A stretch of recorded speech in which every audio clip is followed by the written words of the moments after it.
Өмнөг аймгийн Баянган улс мөн 1924 онд Түшээд хан аймгийн Түшээд Чинван говь түшээ гүний өшөө гэж нэрлэгдэж анх Шанхай уулын хошуунд байгуулагдсан. Өмнөг аймгийн Баянган улсын соёлын төв нь 1941 онд анх үүсгэн байгуулагдаж 2014 онд улсын төсвийн хөрөнгө оруулалтаар шинэ соёлын төв ашиглалтанд орсноор Өмнөг аймгийн Баянган улсын гэрээд үндсний бүхий нэр тайлбарлагч Монгол улсын соёлын говьсдгуултан Ганбаатарагсны нэрмжид орон нутгийн судлах музейг үүсгэн байгуулсан. Сум орон нутгийн сурталчлах, гар урчууд, даргачуудын бүтээл, соёлын бие төвийг хадгалан хамгаалах, олон төмөд сурталчлах зорилттой үйл ажиллагаа явуулж байна.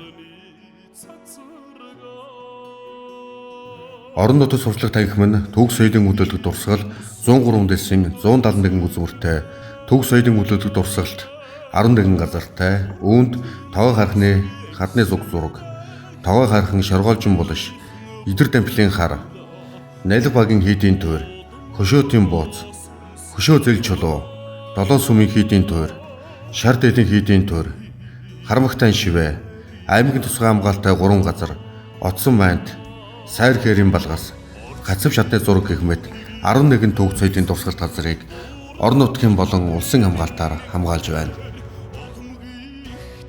Баянган улсаас төрөн гарсан уран дархан, сунтаг, лувсан, наваан, авир мэд зэрэг гарын урд үтэй хүмүүс олноор төрөн гарсан байдаг.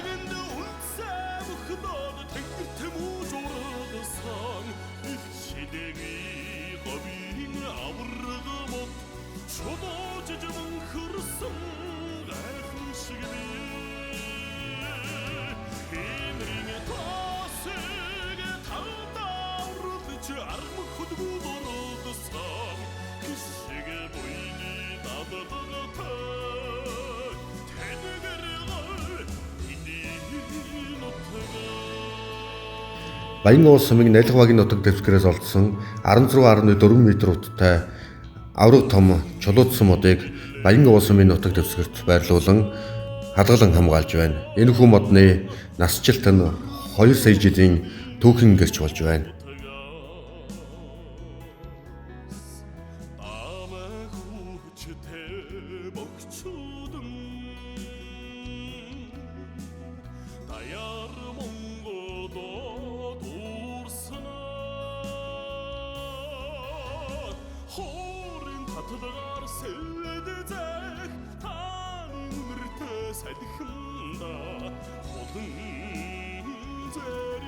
Дахин давтагдашгүй соёлын өвийг хадгалан хамгаалж байгаа музейн ажилчдаа олон улсын бүзээн өдрийн мэндийг өргөн дэвшүүлье.